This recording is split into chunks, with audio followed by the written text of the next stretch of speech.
जी, तो इस वीडियो में हम बात करेंगे अपनी सब heading create and configure document sections. और इसके 3 पॉइंट्स हैं हमारे पास। फर्स्ट पॉइंट है format text in multiple columns. अपने टेक्स्ट को हमने मल्टीपल कॉलम्स में कैसे फॉर्मेट करना है। तो मेरे पास ये वर्ड की फ़ाइल ओपन की हुई है मैंने, और ये वही फ़ाइल है जिसके ऊपर लास्ट वीडियोस में हम प्रैक्टिस कर रहे थे। तो हमारे पास क्वेश्चन ये हो सकता है मसलन कि इंट्रोडक्शन के नीचे जो पैराग्राफ लिखा हुआ है इसको 2 कॉलम्स में या 3 कॉलम्स में डिवाइड करना है, आपने फॉर्मेट करना है।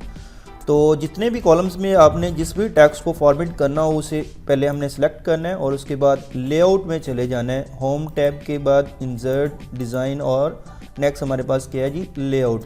लेआउट टैब में हम चले जाएंगे और फर्स्ट जो हमारे पास सेक्शन है पेज सेटअप सेक्शन, इसमें 4th नंबर पे हमारे पास कॉलम्स के ऑप्शंस हैं। इस पर आप क्लिक करेंगे और यहाँ पे देखिए अभी हमारा जो टेक्स्ट है वो एक कॉलम में डिवाइड है। अगर 2 कॉलम्स में आप करना चाह रहे हैं, 3 कॉलम्स में करना चाह रहे हैं। लेफ़्ट क्या है, ये 2 कॉलम्स बनेंगे। लेफ़्ट साइड पे हमारा कॉलम स्मॉल बनेगा और राइट साइड पे जो बड़ा कॉलम बनेगा। इसी तरह हमारे पास राइट वाला भी ऑप्शन है। मोर ऑप्शंस में अगर मोर कॉलम्स में आप चले जाएं तो एक विंडो हमारे सामने डिस्प्ले होगी, और इसमें मज़ीद हमारे पास ऑप्शंस हैं कि आपने 2 कॉलम्स में डिवाइड करना है, 3 में, ये वही ऑप्शंस हैं। अपनी मर्ज़ी के यहाँ पे आप नंबर ऑफ़ कॉलम्स भी बता सकते हैं कि आपने कितने कॉलम्स में इसको डिवाइड करना है। तो मैं चाहता हूँ इसे 3 कॉलम्स में हम डिवाइड कर लें और हर कॉलम के दरमियान एक लाइन भी लग जाए। तो यहाँ पे हमारे पास ऑप्शन है लाइन बिटवीन, इसको टिक कर देंगे और ओके करेंगे। तो हमारे पास ये देखें 3 पैराग्राफ्स में 3 कॉलम्स में हमने डिवाइड कर लिया अपने इस पैराग्राफ को, और लाइन भी लगा ली। तो इस तरह से हमारे पास जो क्वेश्चन आता है कि किसी पैराग्राफ को सिलेक्ट करके उसे 3, 2 या 4 कॉलम्स में हमने डिवाइड करना होता है। तो इस तरह से हम अपने टेक्स्ट को मल्टीपल कॉलम्स में डिवाइड कर सकते हैं। नेक्स्ट पॉइंट है हमारे पास insert page section and column breaks. तो इसको देखते हैं हमारे वर्ड डॉक्यूमेंट में कैसे अप्लाई करना है। हमने लेआउट टैब में चले जाना है, और यहाँ पर जहाँ पे हमने कॉलम को अभी इस्तेमाल किया उसी के बिल्कुल टॉप साइड पे हमारे पास ब्रेक्स का ऑप्शन आ रहा है, और इस पर आप क्लिक करें तो हमारे पास ये कुछ मज़ीद ऑप्शंस हैं। तो नंबर 1 हमने देखना है जी पेज ब्रेक क्या चीज़ है। पेज ब्रेक ये है कि मैं ये चाहता हूँ फर्स्ट कर लें, जैसे ये हाइपरलिंक जहाँ पे ये ख़त्म हो रहा है, यहाँ पे हमारा पेज ब्रेक हो जाए कि ये जो नीचे वाला टेक्स्ट है, इसके नीचे जो लिखा हुआ है वो इसके नीचे जो पेज है वहाँ पे मूव हो जाए, ये पेज हमारा यहाँ पे ब्रेक हो जाए।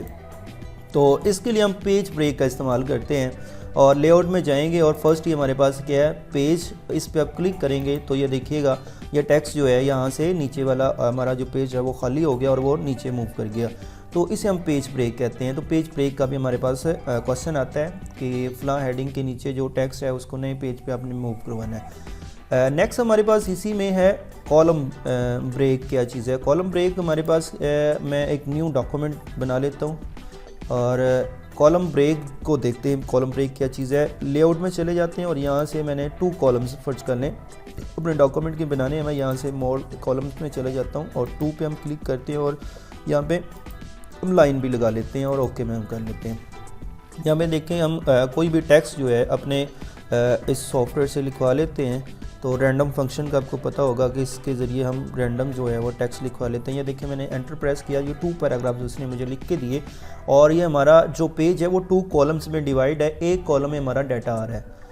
अब मैं ये चाहता हूँ कि मेरा ये जो हिस्सा है ये वाला पैराग्राफ वो दूसरे कॉलम में राइट साइड पे आ जाए। तो हम क्या करेंगे, कॉलम ब्रेक का इस्तेमाल करेंगे। मैं ये पहले पैराग्राफ के एंड पे जो डॉक्यूमेंट का वर्ड लिखा हुआ है उसके एंड पे मैंने क्लिक किया है, और अब हम ब्रेक में जाते हैं और कॉलम ब्रेक में मैं क्लिक करूँगा तो ये नीचे वाला टेक्स्ट दूसरे कॉलम में शिफ्ट हो जाएगा। ये देखिएगा, तो ये नीचे वाला हमारा जो टेक्स्ट है वो नेक्स्ट कॉलम में शिफ्ट हो गया, और ये लाइन जो हमने लगवाई थी वो भी आ गई है। तो इस तरह से आप अपने टेक्स्ट को एक कॉलम से दूसरे कॉलम में शिफ्ट करने के लिए, या फिर अपने कर्सर को एक कॉलम से दूसरे कॉलम में शिफ्ट करने के लिए आप कॉलम ब्रेक का इस्तेमाल करते हो। इस तरह का भी सवाल लाजमी हमारे एग्ज़ाम में पूछा जाता है।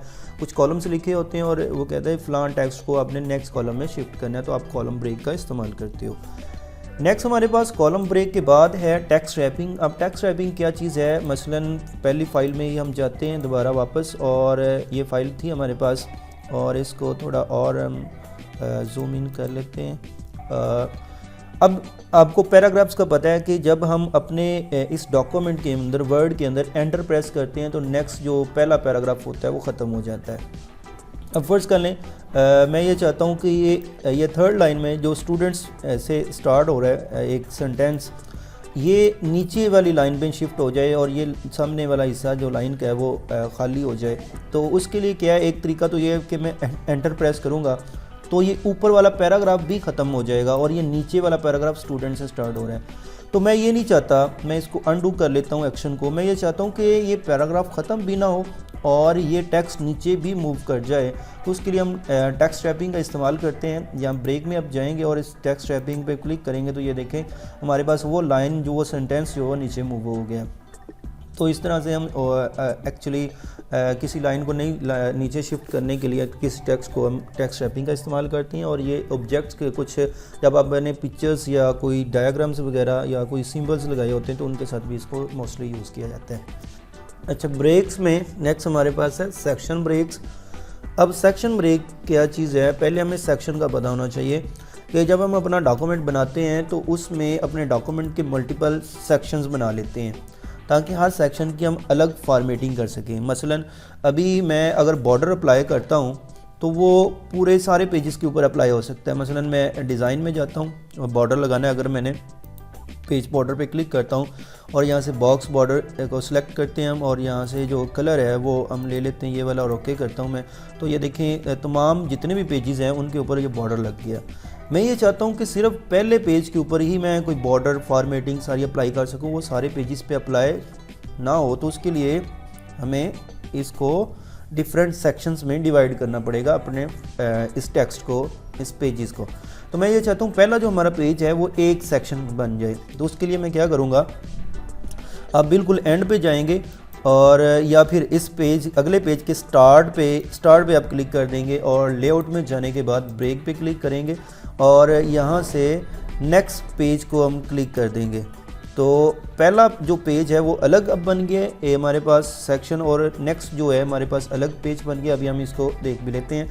नेक्स्ट जो थर्ड पेज था उसके स्टार्ट में जाके फिर मैंने यहाँ पे क्लिक कर दिया और ब्रेक में जाके नेक्स्ट पेज पे क्लिक कर दिया। अब हमारे पास ये पहले जो 3 पेजेस हैं ना वो डिफरेंट इनके सेक्शंस बन गए। अब इसको मैं जो अब अप्लाई करते हैं हम वही बॉर्डर को अप्लाई करते हैं। डिज़ाइन में जाके बॉर्डर पे क्लिक किया और यहाँ से बॉर्डर सेलेक्ट करने के बाद इसका कलर जो है वो हम सेलेक्ट कर लेते हैं और यहाँ से बॉक्स बॉर्डर सेलेक्ट करते हैं। और इसके अलावा यहाँ से आपको सेलेक्ट करना पड़ेगा दिस सेक्शन। अब देखें ये सेक्शंस हमारे पास हैं, इसी सेक्शन पे सिर्फ अप्लाई हो तो ये देखिएगा सिर्फ इसी सेक्शन पे ही अप्लाई हुआ है पेज पे, नीचे हमारा कोई भी फॉर्मेट अप्लाई नहीं हुआ। इसी तरह आपने कोई मार्जिन अप्लाई करना हो, कोई भी फॉर्मेटिंग करनी हो तो आपने अलग अलग सेक्शंस बना के उस पर अप्लाई कर सकते हैं। अच्छा, तो ये हमारे पास सेक्शंस जो है। नेक्स्ट कंटिन्यूस सेक्शन एक होता है। कंटिन्यूस सेक्शन क्या कि आप फर्स्ट कर लें ये चाहते हो कि जैसे नेक्स्ट हम मूव करते हैं, पहले 3 पेजेस के हमने सेक्शन बनाए थे ये, तो अब ये चाहते हो कि ये हर पेज का अलग ना हो, इस पेज के ऊपर वाले टॉप पे वो अलग सेक्शन हो, ये नीचे अलग सेक्शन हो। तो आप ये भी अप्लाई कर सकते हैं। आप लास्ट वन जिस भी जहाँ से भी स्टार्ट करना चाह रहे हैं वहाँ पे क्लिक कर दें और ब्रेक में जाएं और कंटिन्यू पे क्लिक करें। यहाँ पे देखें यहाँ से फर्दर एक सेक्शन जो है वो स्टार्ट हो गया। तो आप एक पेज पे मल्टीपल सेक्शंस भी बना सकते हैं और हर पेज पे अलग अलग सेक्शंस भी बना सकते हैं और उन पे डिफरेंट फॉर्मेटिंग अप्लाई करने के लिए आप इसको यूज़ करते हो। अच्छा, इसमें लास्ट थर्ड पॉइंट हमारे पास change page setup options for a section. एक सेक्शन के लिए पेज सेटअप ऑप्शंस कैसे करने। मसलन हमारे पास ये फर्ज कर लें लास्ट वन जो सेक्शन है ये अलग पेज का है, तो आप ये जो हमारे पास लेआउट टैब में पेज सेटअप वाला बॉटम पे हमारे पास ट्रिगर जो है इसको हम क्लिक करेंगे तो यहाँ पर हमारे पास ऑप्शंस आ जाएंगे पेज सेटअप के। आपने इस सेक्शन की ओरिएंटेशन क्या लैंडस्केप रखनी है या पोर्ट्रेट। मैं लैंडस्केप करता हूँ। लैंडस्केप क्या होता है कि जिसमें आपके पेज की विड्थ ज़्यादा हो जाती है और हाइट कम होती है। और इसी तरह आप अपने सेक्शन के मार्जिन सेट कर सकते हैं कि इसी सेक्शन के टॉप पे कितनी ब्लैंक स्पेस रहे, लेफ़्ट पे कितनी रहे, राइट पे, बॉटम पे, और वो आप अपनी मर्ज़ी से सेट कर सकते हो। और आप ओके करेंगे और आपके इस पेज के ऊपर ये देखें इसकी वेट ज़्यादा होगी। ऊपर वाले पेजेस की देखें वेट कम है और नीचे वाले पेज की वेट ज़्यादा होगी क्योंकि हमने इसी सेक्शन पे ये ओरिएंटेशन जो है पेज की वो अप्लाई की है। तो इस तरह से आप अप्लाई कर सकते हैं पेज सेटअप ऑप्शंस।